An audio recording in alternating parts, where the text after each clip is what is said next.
Buenos días, hoy le vamos a hablar sobre el tema de los virreinatos en posesión españolas y portuguesas, en especial la independencia del virreinato de Nueva España y la independencia del virreinato de Río de la Plata.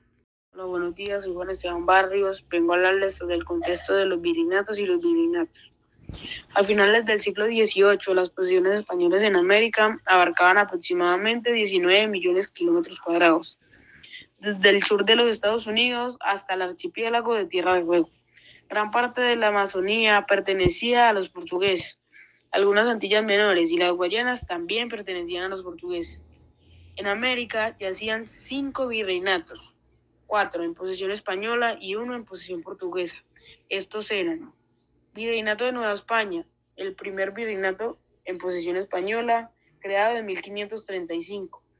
Virreinato del Perú, creado en 1542, en posesión española también. Virreinato de Nueva Granada, en 1717, creado y en posesión española también. Virreinato del Brasil, 1763, y este sí en posesión portuguesa.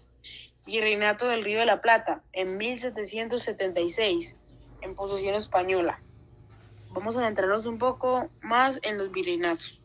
Virreinato de Nueva España fue el primer virreinato de los españoles en América, creado a comienzos del siglo XIX.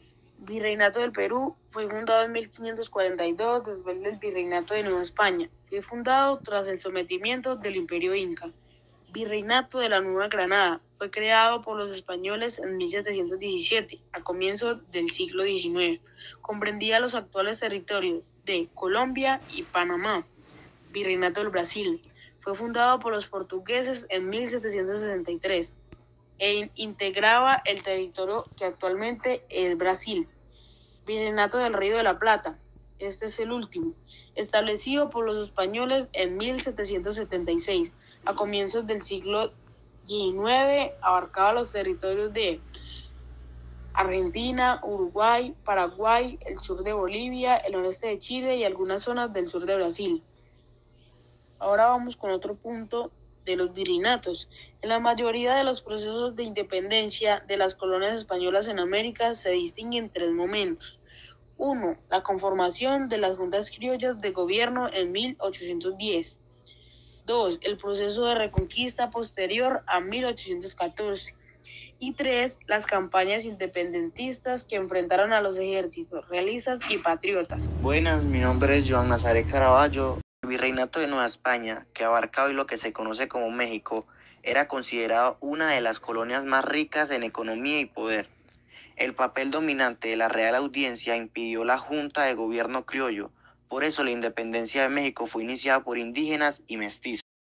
El 16 de septiembre del año 1810, Miguel Hidalgo, sacerdote español, revolucionó con un gran número de indígenas y mestizos para derrocar al virrey. Este primer brote de independencia de México pasó a la historia con el nombre de Grito de Dolores. Se llama como el municipio donde se estalló la revolución. Luego del gran movimiento, Hidalgo se estableció en Guadalajara con un gobierno que decretó la libertad de los esclavos y la devolución de las tierras a los indígenas. En julio de 1811, después de ser vencidos por tropas al mando de Calleja, Hidalgo y otros revolucionarios fueron capturados y fusilados. Luego del asesinato de Miguel, José María Morelos y Vicente Guerrero siguieron con el legado de Hidalgo. Morelos sentó las bases para una constitución liberal y democrática aprobada en 1814 y estableció un nuevo gobierno, marcando así la independencia que quedará para la historia. Buenas tardes, mi nombre es Julián Andrés Castañeda y hoy les vengo a hablar sobre la independencia del Río de la Plata. A inicios del siglo XIX, América Latina comenzó su lucha por la independencia. En el Virreinato del Río de la Plata, Buenos Aires formó su primera junta en 1810 y tras varias batallas como la de Tucumán, se declaró la independencia el 9 de julio de 1816. En Chile, el proceso se dividió en 3 etapas: Patria Vieja, Reconquista y Patria Nueva. A pesar de la derrota en Rancagua, los patriotas lograron la victoria con el ejército de los Andes en Chacabuco y Maipú. En 1818, Chile declaró su independencia y Bernardo O'Higgins asumió el liderazgo. Estas luchas forjaron el nacimiento de nuevas naciones y dejaron una huella imborrable en la historia de América.